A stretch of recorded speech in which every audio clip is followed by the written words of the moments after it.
O tema dessa noite é olhos espirituais. Segundo Reis, capítulo 6, dos versos 8 ao 23.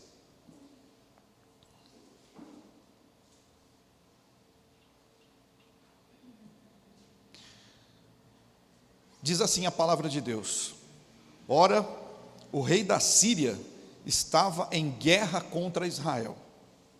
Depois de deliberar com os seus conselheiros, dizia: montarei o meu acampamento em tal lugar. Mas o homem de Deus mandava uma mensagem ao rei de Israel: evite passar por tal lugar, pois os arameus estão descendo para lá. Assim, o rei de Israel investigava o lugar indicado pelo homem de Deus. Repetidas vezes, Eliseu alertou o rei, que tomava as devidas precauções. Isto enfureceu o rei da Síria, que, convocando seus conselheiros, lhes perguntou: vocês não me apontarão qual dos nossos está do lado do rei de Israel? Respondeu um dos conselheiros: nenhum de nós, majestade. É Eliseu, o profeta que está em Israel, que revela ao rei de Israel até as palavras que tu falas em teu quarto. Ordenou o rei: descubram onde ele está, para que eu mande capturá-lo. Quando lhe informaram que o profeta estava em Dotã, ele enviou para lá uma grande tropa com cavalos e carros de guerra. Eles chegaram de noite e cercaram a cidade. O servo do homem de Deus levantou-se bem cedo pela manhã, e quando saía, viu que uma tropa com cavalos e carros de guerra havia cercado a cidade. Então ele exclamou: ah, meu senhor, o que faremos? O profeta respondeu: não tenha medo, aqueles que estão conosco são mais numerosos do que eles. E Eliseu orou: Senhor, abre os olhos dele para que veja. Então o Senhor abriu os olhos do rapaz, que olhou e viu as colinas cheias de cavalos e carros de fogo ao redor de Eliseu. Quando os arameus desceram na direção de Eliseu, ele orou ao Senhor: fere estes homens de cegueira. Então ele os feriu de cegueira, conforme Eliseu havia pedido. Eliseu lhes disse: este não é o caminho, nem esta é a cidade que procuram. Sigam-me, e eu os levarei ao homem que vocês estão procurando. E os guiou até a cidade de Samaria. Assim que entraram na cidade, Eliseu disse: Senhor, abre os olhos destes homens para que possam ver. Então o Senhor abriu-lhe os olhos, e eles viram que estavam dentro de Samaria. Quando o rei de Israel os viu, perguntou a Eliseu: devo matá-los, meu pai? Devo matá-los? Ele respondeu: não. Costuma matar prisioneiros que capturas com tua espada e o teu arco? Manda-lhes servir comida e bebida, e deixa que voltem ao seu senhor. Então preparou-lhes um grande banquete, e terminando eles de comer e beber, mandou-os de volta para o seu senhor. Assim, as tropas da Síria pararam de invadir o território de Israel. Feche os olhos mais uma vez. Pai, nós sabemos que não somos nada diante do teu poder, Senhor, e que a nossa necessidade de ti é completa, total. E eu peço, Pai, nessa noite, que aquilo, Pai, que o teu Espírito deseja falar aos nossos corações, não sofra influência, Senhor, deste que fala, e nem, ó Pai, das preocupações daqueles que ouvem, mas que o teu poder, ó Deus, se manifeste através da pregação da tua palavra, e possamos todos ser transformados de glória em glória, e para a glória do teu nome.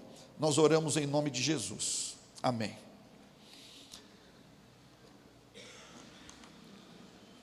Olhos espirituais. Eliseu, profeta, homem de Deus, ele contava ao rei de Israel todos os movimentos das tropas do rei da Síria. E o rei da Síria, por sua vez, quis prender o profeta de Deus. Então ele enviou uma grande tropa para cercar o lugar onde Eliseu estava. Ali com Eliseu havia um jovem, que era o servo do profeta.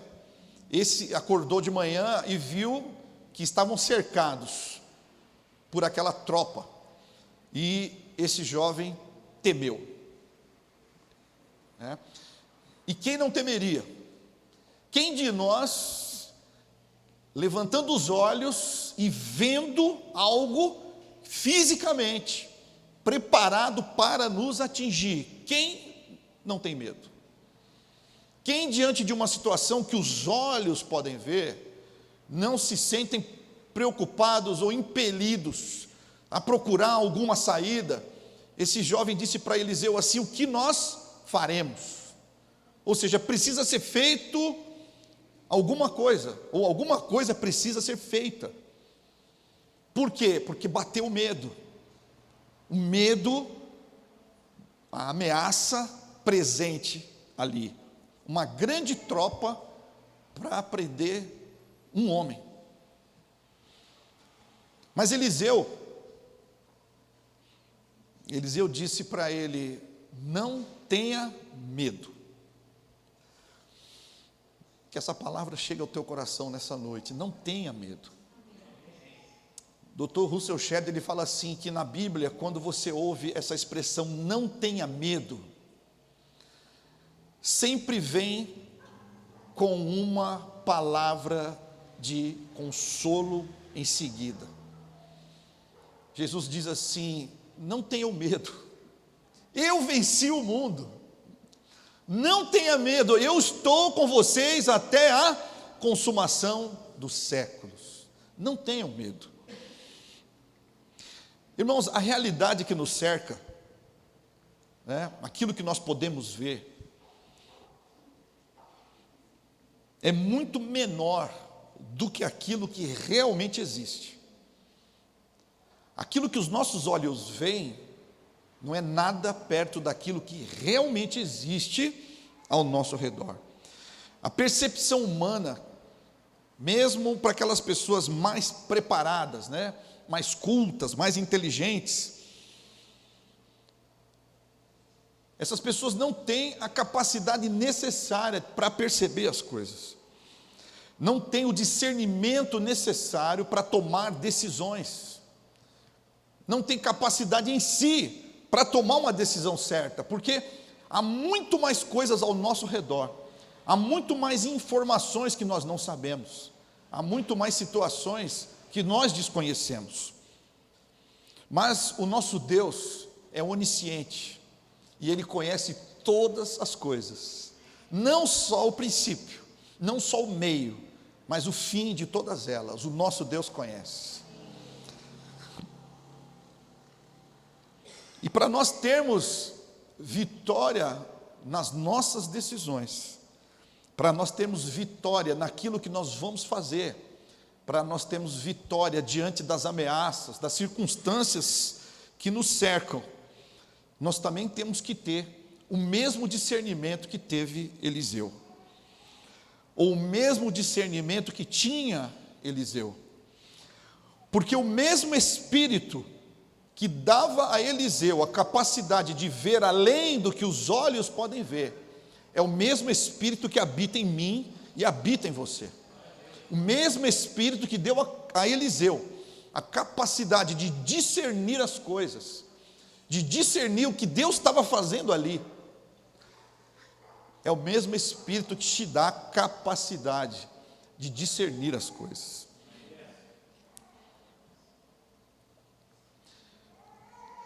O servo de Eliseu,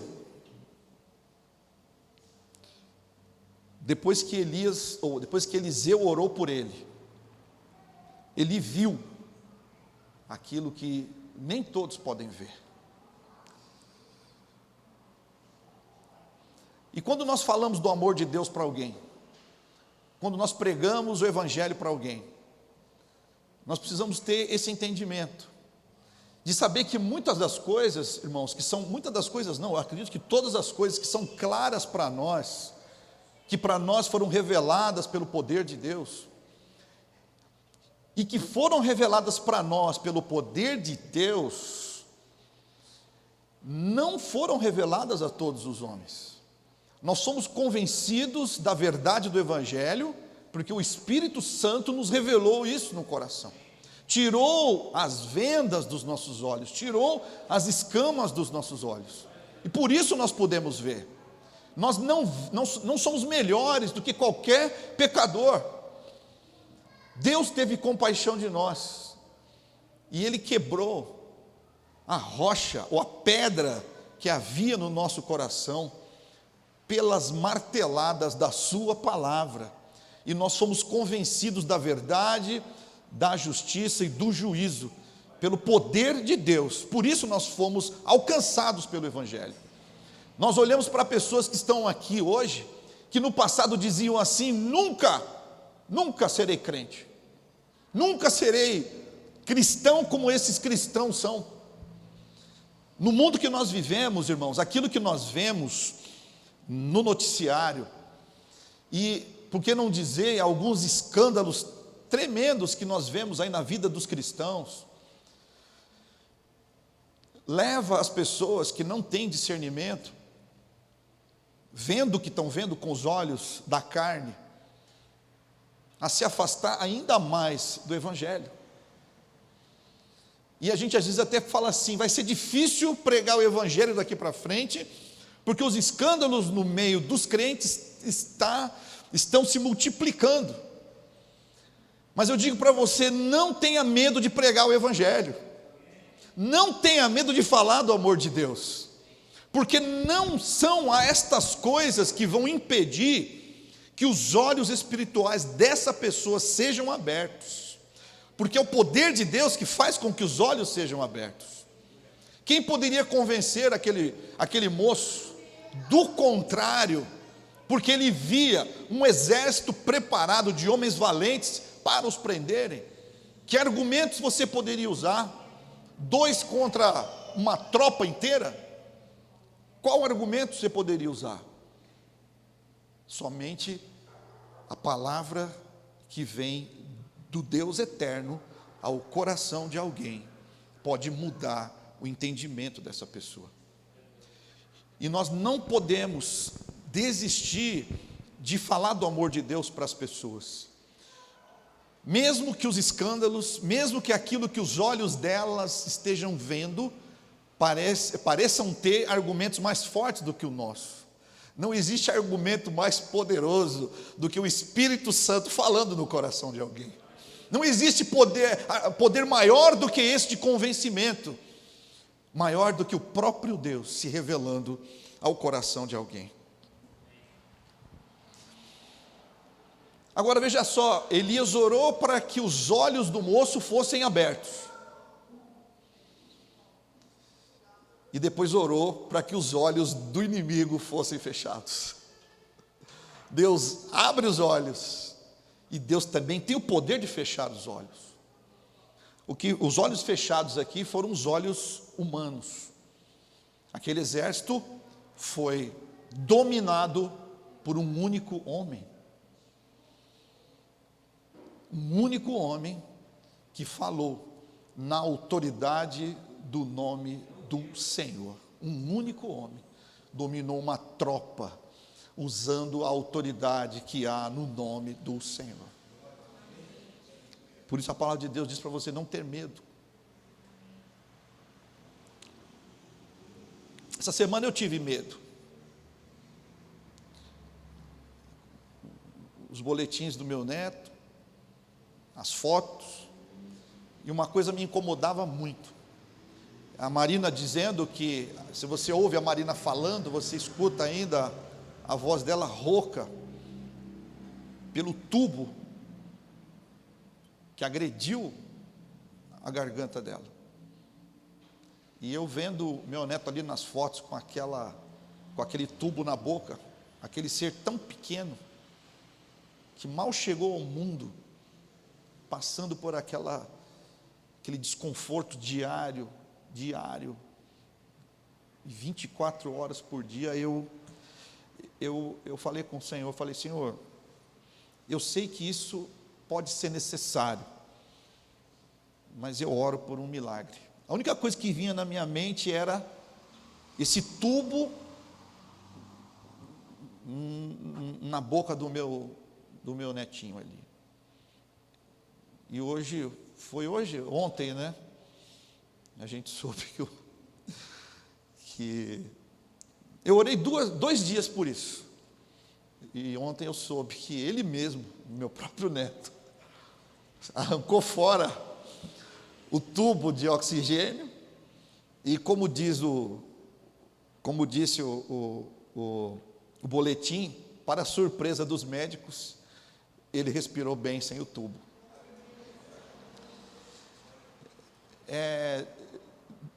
Deus nos leva a situações difíceis, coloca a gente no meio de um exército ameaçador, para mostrar para nós que Ele continua conosco, que os ouvidos dEle ainda estão abertos para nós. Simeão, quem foi Simeão? Simeão era um homem, viveu na época do nascimento de Jesus. Isso está em Lucas 2, versos 25 ao 30, você pode pôr para nós aí, Tainá? Lucas, capítulo 2, versos 25 ao 30. Havia em Jerusalém um homem, chamado Simeão, que era justo e piedoso, e que esperava a consolação de Israel, e o Espírito Santo estava sobre ele. Fora-lhe revelado pelo Espírito Santo que ele não morreria antes de ver o Cristo do Senhor. Movido pelo Espírito, ele foi ao templo. Quando os pais trouxeram o menino Jesus para lhe fazerem o que requeria o costume da lei, Simeão o tomou nos braços e louvou a Deus, dizendo: ó soberano, como prometestes, agora podes despedir em paz o teu servo, pois os meus olhos já viram a tua salvação. O que Simeão segurava nos braços? Um menino, um bebê, e ele dizia: já vejo a tua salvação. Ele não veria, talvez pela idade, Cristo iniciar o seu ministério e dar a sua vida na cruz por nós, dizendo: está consumado. Mas o Espírito Santo, o mesmo Espírito que revelou a ele que ele veria o Salvador, era o mesmo Espírito que dizia no coração dele: a salvação está garantida, porque nasceu o Salvador do mundo. Irmãos, irmãs, o nosso coração é enganoso quando ele é movido pela vista humana, mas quando somos guiados pelo Espírito, nós vemos aquilo que ainda nem aconteceu e louvamos o Senhor pela obra tremenda que Ele já fez, ainda que ainda não tenha completado, mas isso já está claro, está revelado no nosso coração. E o que é isso, irmãos? Além de olhos espirituais abertos pelo Senhor. Eu quero ler também com você João, capítulo 12, dos versos 40 ao 43, que é para nós um alerta.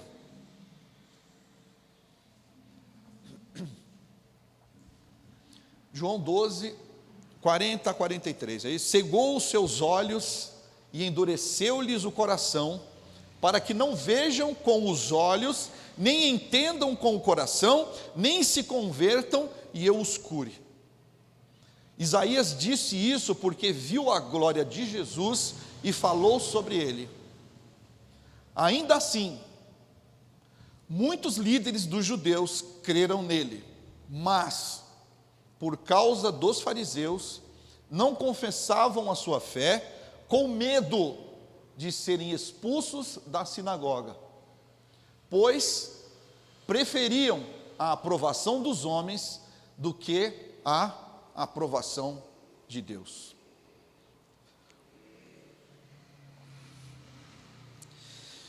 Aqueles que amam as trevas, aqueles que temem os homens e buscam a glória uns dos outros, têm os seus corações cada vez mais endurecidos e são acometidos de uma cegueira ainda maior. E dessa maneira não podem ser restaurados, não podem ser curados, não podem ser salvos. Uma situação, irmãos, tremendamente perigosa é quando nós somos convencidos da verdade, mas amamos mais as trevas do que a luz. Somos convencidos da verdade, mas amamos mais a glória dos homens. Somos convencidos da verdade, mas não queremos abandonar o nosso nível de relacionamento. Fazemos parte de um grupo religioso que nos honra, um grupo religioso no meio do qual nós temos status, temos privilégios, conhecemos a verdade, sabemos que é essa a verdade, mas a rejeitamos por motivos tão simples e tão, eu não sei nem a palavra que eu poderia usar aqui, mas tão passageiros. E quanto mais alguém que sabe da verdade e se esconde da verdade, quanto mais alguém que sabe o que tem que fazer e não faz, ainda mais o seu coração se torna cada vez mais duro, cada vez mais resistente à palavra de Deus. Por isso, irmão, irmã, nessa noite temos um alerta da parte de Deus para nós aqui. A Bíblia fala que aquele que sabe fazer o bem e não faz, comete pecado. E também nos diz que um coração endurecido torna-se cada vez mais endurecido, de maneira que Deus não pode, no fim de um tempo, mais tocar nesse coração. Eu conheci pessoas, ou uma pessoa, que frequentou uma igreja na qual a gente era membro, eu, o William, o Isaac. Ele frequentou a igreja um tempo e depois parou de ir na igreja, nunca mais foi ao culto. E nós fomos visitá-lo. Ele disse assim: olha, no começo eu achei que era muito bom, no começo tudo aquilo me trazia bastante alegria, mas o que eu precisava era de uma restauração da minha vida financeira. Eu precisava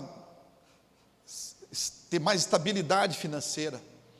E eu vi que isso não é prioridade naquilo que vocês pregam. E ele parou de frequentar a igreja e subiu num andaime. E de lá ele caiu e fraturou o crânio, teve morte instantânea.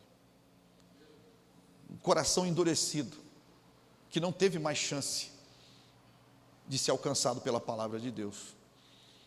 Eu sei que isso não vai acontecer com você, porque você nasceu de novo, você é nova criatura, você é filho. Mas, mesmo os filhos, quando endurecem o seu coração, a Bíblia fala que sobre eles pode vir de Deus algum juízo. Nós não sabemos, nós não vamos caminhar nesse caminho agora, porque não é o assunto da nossa pregação, mas Deus, Ele pesa a mão sobre os seus filhos, para os restaurar, para os trazer de volta. Mas não é isso que a palavra de Deus espera de nós. Ela espera que nós tenhamos os nossos olhos abertos, espirituais, para ver aquilo que Deus tem para nós.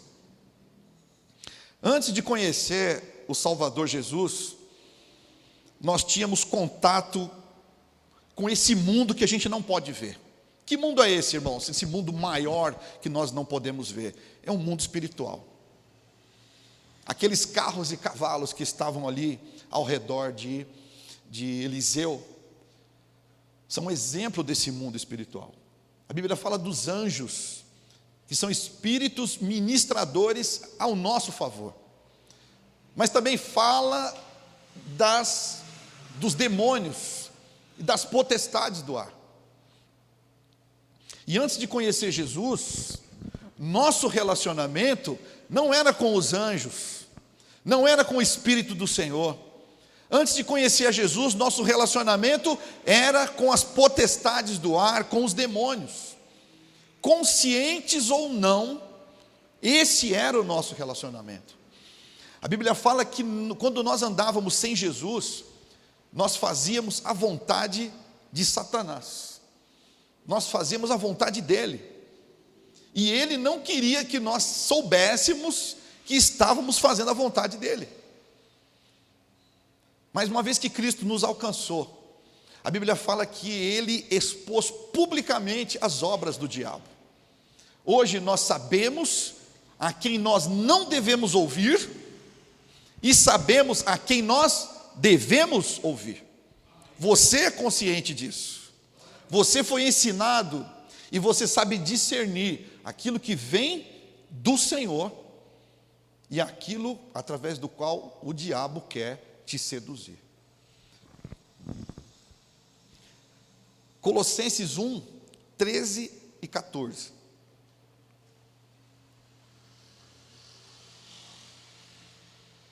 Pois ele nos resgatou do domínio das trevas e nos transportou para o reino do seu Filho amado, em quem temos a redenção, a saber, o perdão dos pecados.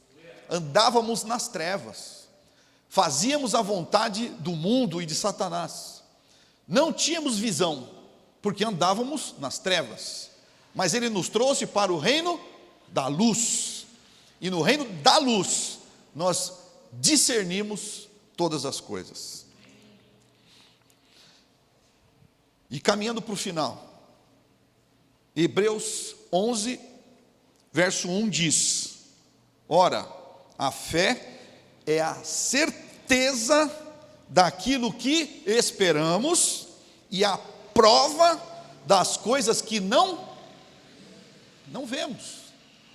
A fé é a certeza daquilo que esperamos e a prova das coisas que não vemos.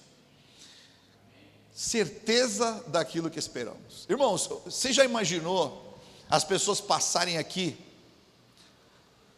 todo domingo? Quem passa aqui todo domingo à noite olha para esse salão e vê pessoas se reunindo aqui todos os domingos, todas as terças. Às vezes passam aqui de madrugada. Essas pessoas estão ali repetidamente. E nós fazemos isso por quê? Porque nós temos a certeza daquilo que esperamos. Nós cantamos hoje aqui: virá o Rei Jesus, meu coração deseja vê-lo. Nós temos a esperança viva de que ele vai voltar. Nós temos a esperança viva de que a palavra dele é verdadeira. E nós celebramos a sua morte hoje, mês após mês, até que ele venha, porque a nossa fé é uma fé que foi plantada em nós, pelo Espírito Santo que nos foi dado. Nós temos a convicção daquilo que nós não vemos, porque os nossos olhos foram abertos, não por argumentos humanos, mas foi aberto pelo poder de Deus revelado em nós. Glória a Deus. Irmãos, e nós como igreja, nós precisamos ter misericórdia uns dos outros e misericórdia das pessoas que não conhecem a Jesus. Porque nós também, outrora, andávamos em trevas e não queríamos o Senhor Jesus. Teve um tempo da nossa vida que a gente também dizia as mesmas coisas que os perdidos dizem. Mas Deus nos amou e enviou alguém para falar com a gente. Você lembra do Edilson? Você lembra do Edilson? O Edilson é uma dessas pessoas. O Edilson, ele morreu jovem, mas foi uma pessoa usada por Deus para revelar em mim o poder da palavra do Senhor. Pode ser que você se lembre de alguém que te levou a Cristo. Essa pessoa que te levou a Cristo foi alguém que Deus mandou com o martelo da palavra de Deus para esmiuçar a rocha do teu coração, porque Ele amou você. Por isso, irmãos, nós temos que ter misericórdia uns dos outros, e nós devemos orar uns pelos outros, para que a visão dos nossos irmãos, de cada um de nós, esteja sempre aberta para ver aquilo que Deus faz e aquilo que e quem Ele é de fato na nossa vida. A nossa visão depende disso. Então nós devemos orar uns pelos outros. Para quê? Para que nós tenhamos capacidade de discernir todas as coisas que Deus em Cristo tem para nós. Nós temos que orar para que os irmãos possam se alegrar na pessoa de Jesus. Temos que orar para que o Senhor Jesus seja de fato revelado na vida de cada um. Queridos, a igreja, por mais bonita que seja, por mais equipada que seja, a igreja, pelos melhores músicos que possa ter, pela melhor localização, pelo conforto, não pode ser a razão de nós nos reunirmos aqui. Não pode ser, de forma nenhuma. Infelizmente, eu penso isso. Acredito que tem muitos crentes se reunindo nas igrejas pela própria igreja, ou por causa da igreja. Igreja que eu falo, estrutura, pessoas. O que é isso? Glória humana.